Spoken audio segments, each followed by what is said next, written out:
Hello दोस्तों, good evening. कैसे हैं? आई होप आप लोग बहुत अच्छे होंगे। चलिए स्टार्ट करते हैं। नया टॉपिक के बारे में जानेंगे। जो आज का टॉपिक होगा बायोगैस। आज हम लोग इस वीडियो में पूरा विस्तार से जानने वाले हैं जो बायोगैस किस प्रकार बनता है और बायोगैस में कौन कौन से गैस रहते हैं जिसके द्वारा हम मतलब कि अपने प्रयोग में ला सकते हैं, और बायोगैस से क्या क्या हम मतलब बना सकते हैं, क्या क्या उसको हम उपयोग में ला सकते हैं, इसके बारे में हम लोग विस्तार से जानेंगे। तो आइए जानते हैं बायोगैस के बारे में। तो सर्वप्रथम बायोगैस के बारे में हम इसकी परिभाषा जानेंगे। बायोगैस की परिभाषा क्या होती है और इसको किस प्रकार बनाया जाता है। तो बायोगैस की जो परिभाषा होगी दोस्तों, अपशिष्ट पदार्थ तथा गोबर से तैयार किया गया को गोबर गैस या बायोगैस के नाम से जानते हैं। जैसे मान लीजिए सपोज हम साधारण भाषा में इसको समझें तो जितने अपशिष्ट गोबर होते हैं या जो गोबर से बनाया जाता है उसको हम क्या कहते हैं, गोबर गैस के नाम से जानते हैं। क्योंकि यह प्रक्रिया पहले होती थी। आज अगर यदि देखा जाए तो इसमें ये सारी चीज़ बंद कर दी गई है, क्योंकि इसमें बहुत नुकसान भी होता था। जितना इसका फायदा होता था उतना नुकसान भी होता था। तो हम लोग इसको थोड़ा विस्तार से जानते हैं कि बायोगैस आखिर है क्या चीज़। तो देखिए, पहले के समय हर प्रत्येक गांव में बायोगैस बनाया जाता था, जिसके द्वारा क्या होता था कि घर के आसपास कम से कम एक बायोगैस से कम 2 4 10 घरों का क्या होता था, गैस का उत्पत्ति होता है, यानी गैस उसमें सप्लाई होता था, जिसके द्वारा वो लोग अपना भोजन तैयार करते थे, भोजन बनाते थे, दूसरी उसमें लाइट भी जलाते थे। तो इस प्रकार प्रत्येक गांव में 10 घर या 15 घर को एक साथ रख करके और उसमें एक बायोगैस का निर्माण किया जाता था, जिसके द्वारा एक पूरे मतलब कि गांव में लाइट भी जलती थी और भोजन भी पकाया जाता था। तो इस प्रकार बायोगैस की आवश्यकता पड़ती थी। लेकिन इसमें कहानियाँ क्या थी कि अब मान लीजिए कि एक दिन पूरा चलाने के लिए उसमें पूरा एक टैंक में क्या होता है, गोबर भरा जाता है और गोबर के साथ साथ उसमें पानी भी डाला जाता है। तो जब वो दोनों मिक्सचर होते हैं तब उसमें क्या होता है, गैस मतलब उसमें उत्पत्ति होती है। और जब गैस उत्पत्ति होती है तो वही गैस क्या पाइप के द्वारा उसको घरों में सप्लाई किया जाता है, जिसके द्वारा लाइट भी जलता है और उसमें भोजन भी पकता है। इसका इमेज भी हम दिखाएंगे दोस्तों, किस प्रकार गोबर गैस बनाया जाता है और कौन कौन से उसमें गैस होते हैं। लेकिन आप लोग वीडियो में बने रहेगा, क्योंकि स्टेप बाय स्टेप हम जानेंगे तो अच्छा रहेगा, ठीक है ना। तो इस प्रकार बायोगैस की उत्पत्ति होती थी और बायोगैस की ज़्यादा मतलब के उपयोग में लाया जाता था। लेकिन जैसे समय बढ़ता गया, जैसे मॉडर्न ज़माने आते गए, जैसे जैसे मतलब कि सबके अंदर एक ज्ञान बढ़ता गया, तो उसमें यह देखा गया कि इतने गोबर कहाँ से लाए जाएंगे। अगर यदि मान लें किसी घर में गोबर की मात्रा कम हो या गोबर ना हो, तो फिर कैसे वो विद्युत को उत्पन्न कर सकता है या कैसे वो अपना भोजन बना सकता है। तो इन्हीं चीज़ को देखते हुए, नज़र रखते हुए बायोगैस को क्या कर दिया गया, धीरे धीरे इसको अपने प्रयोग से हटाना पड़ गया। और यही कारण था कि इसको आज के उपयोग में कोई यूज़ नहीं कर रहा है। तो ये होता था बायोगैस दोस्तों, जो जिसके द्वारा मतलब कि बनाया जाता था। बायोगैस आज भी उपलब्ध है, लेकिन इसका उपयोग कोई नहीं करता है, क्योंकि इसमें ज़्यादा परेशानियां का सामना करना पड़ता था। इसीलिए इसमें बायोगैस को कोई जल्दी उपयोग में नहीं लाता, क्योंकि इससे अच्छा तो अब गैस निकल गया, जिसके द्वारा क्या होता है, थोड़ा भी मेहनत नहीं लगता, तुरंत गैस निकालिए और उसको यूज कीजिए। लेकिन ये भी गैस ही एक प्रकार का होता है, ठीक है ना।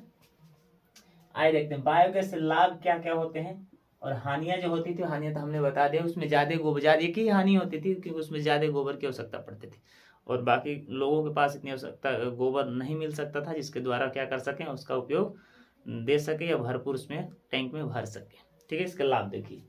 लाभ ये होता है, बायोगैस बिना धुआं का जलता है। इसमें सिर्फ ये लाभ होता था कि इसमें धुआं नहीं निकलता था, क्योंकि ये तो गैस गोबर से बनता था। तो जब गोबर से बनता था जिसमें धुआं आपको दिखाई नहीं देगा और आसानी से इसको प्रयोग में लाया जा सकता था।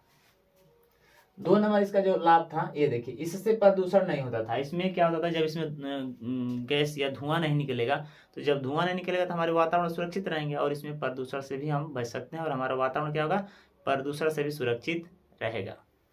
तीसरा जो इसमें लाभ होता है, इसको देखिए, इसका प्रयोग घर के लाइट तथा स्ट्रीट लाइट के में प्रयोग किया जाता है। इसका जो गोबर गैस का प्रयोग था, जो हमने पहले अभी कुछ देर बताया है आप लोग को, कि इसका जो प्रयोग होता था भोजन पकाने के लिए भी किया जाता था, और जो घर में जो लाइट जलता था, जैसे हम लोग अभी घर में लाइट जलाते हैं, उस तरह के लाइट को जलाने के लिए इसका प्रयोग किया जाता था।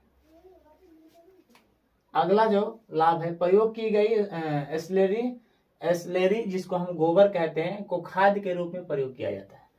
इसमें एक बार जिस टंक में गोबर डाल दिया जाता था, उसको यूज करने के बाद उसको फिर 24 घंटे के बाद निकालना पड़ता था। तो जब उसमें निकालना पड़ता था तो वह गोबर हमारे खाद के रूप में क्या होता था, प्रयोग में अच्छी तरह से कृषि क्या करते, लाते थे और उसको ला करके अपने उर्वरक के रूप में प्रयोग करते थे। अगला जो लाभ हुआ, गोबर अपशिष्ट कृषि का उचित मात्रा में प्रयोग हो जाता था। जो उसमें से निकलता था, जो गोबर अभी बताए हैं, जो गोबर अपशिष्ट हो जाता था, जो सड़ जाता था, अब उसका कोई काम नहीं होता था, तो उसको निकाल कर खेतों में सप्लाई कर दिया जाता था, या उसको निकाल कर इकट्ठा कर दिया जाता था, जबकि जरूरत होने से उसमें क्या निकाल करके उसे और खेतों में दे दिया जाता है, इसको उर्वरक का काम करता है। अगला जो हमारा प्रॉफिट है, बायोगैस को खाना पकाने में भी प्रयोग किया जाता था। बायोगैस से क्या होता था, भोजन, सबसे महत्वपूर्ण भोजन पकाना था, क्योंकि उस समय हर चीज की व्यवस्था नहीं थी। आज से कम 20 साल पहले की बातें हैं, 20 साल 15 साल के आसपास की बातें हैं, जिसमें बायोगैस यानी गोबर गैस का प्रयोग किया जाता था। तो ये भोजन बनाने के लिए अधिकतर ज्यादा महत्वपूर्ण इसमें माना गया था, और भोजन बनाने के लिए ही हर गाँव में, हर जगह पर इसका निर्माण किया जाता था। आज भी इसका निर्माण हो रहा है, आज भी इसका उपयोग में लाए जा रहे हैं, लेकिन उतनी मात्रा में नहीं लाए जा रहे हैं जितनी में आवश्यकता होनी चाहिए। अब इसको थोड़ा सा दोस्तों एक इमेज देखिए, जो इमेज मैंने यहाँ पर बना दिया हूँ, इस इमेज को देखेंगे तो आप लोग का कंफ्यूज जो होगा वो दूर हो जाएगा। देखिए इस तरह गोबर गैस बनता है, जिस तरह हमने यहाँ पर एक छोटा सा आर्ट्स बनाया, चित्र बनाया है। इसी प्रकार इसमें क्या होता है, एक टैंक बनाया जाता है जो बड़ी लंबी, कम से कम 15 से 20 फुट की होती है, कम से कम 15 से 20 फुट की इसकी गहराई होती है, इतनी कि टैंक बनाई जाती है। और ये टैंक में 2 आवरण होते हैं, एक आवरण यहाँ से होता है और एक आवरण यहाँ से होता है।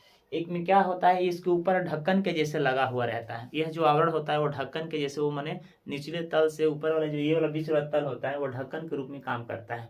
और जैसे हम इसमें गोबर, इस टंकी में क्या होता है, गोबर पानी डाला जाता है। इस टंकी में क्या होता है, गोबर और पानी दोनों को मिक्सचर करके डाला जाता है, क्योंकि सिर्फ गोबर डालेंगे तो उसमें क्या होगा, वो मिक्सचर नहीं हो पाएगा, और उसमें गैस बनाने के लिए उसमें पानी की भी मात्रा आवश्यकता होती है। तो इसीलिए इसमें क्या होता है, गोबर पानी इधर से डाला जाता था। और यह इसमें जो बीच वाला जो टैंक होती है, इसमें क्या होता है, जैसे हम इसे गोबर डालते हैं तो इस पाइप के द्वारा क्या होता है, इस बड़ी वाले टैंक में प्रवेश करता था, इस बड़े वाले टैंक में क्या करता था, प्रवेश करता था। और जब इसमें जाता था तब ये ऊपर वाला जो ढक्कन होता है, ऊपर की तरफ क्या होता था, निकल जाता था, यानी ऊपर की तरफ फेंक देता था। और जब ऊपर की तरफ फेंकेगा तो समझिएगा कि इसमें 2 गैसों का निर्माण होता था, एक होता था CH4 और एक होता था CO2, ठीक है ना।